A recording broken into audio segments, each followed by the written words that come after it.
like people in real life that were Fred Dagg also loved that, because that character was made with like it's meant to poke fun, but it's also made with love. And then also, like, if you look at Wellington Paranormal, that TV series, people absolutely love that because they see so many members of their community and characters that they know in their life. Got quite a monotone to the way that we talk. Scream Poe if you know who I am. Woo! Most people said woo. That's not what I told you to do.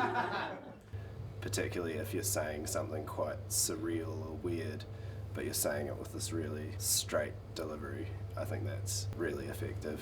There's a lot of storytelling with Kiwi comedy, and I think we like to have a couple of whack-a-changies and tell a good yarn. Everyone gets along. It's like a big family. It really is like a big family. We have like little family feuds, and but it's like Christmas. I think New Zealand comedy is unique in its perspective, which comes from New Zealand's geographic isolation, our kind of sense of being underdogs, which I think lends itself to a certain self-deprecating dryness. Because of the Kiwi laid-back attitude, kind of anything goes.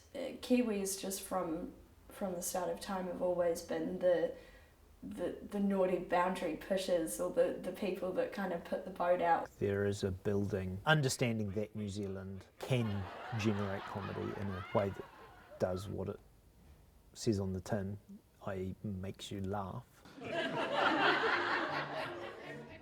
I rang up the court theatre and pretended to be a previous Prime Minister, and like Robert Muldoon, a really angry one, and I was like, you better give me a job or I'm gonna go over to Australia, And they got sick and tired of me prank calling them, and they got me in touch with their improv course. So I initially got into comedy as a dare. I was an actor for ages, and I met a comedian, Snap, presented by Ruse Websites. We were doing a pilot TV show, and he said, "Oh, you're quite funny," and I went, "Ah, thank you." And he said, "I bet you won't start stand-up," and that's what I did. The news. It's hilarious and sad and irritating, and working for a government department as well.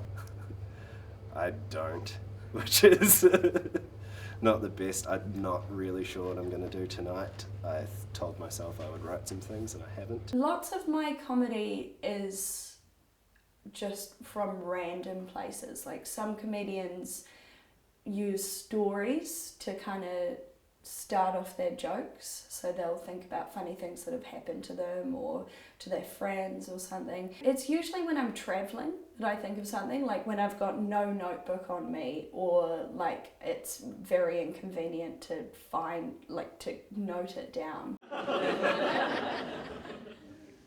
Just never write off the whole industry because you've seen one or two acts that you didn't like. And so we just have a really unique sense of like, oh, go on, have a go, we'll see how it goes kind of thing. So I think the exciting thing about Kiwi comedy is there's way less restrictions on it in terms of what you can do. I heard someone say once, like, you should be the comedian that you would want to go and see.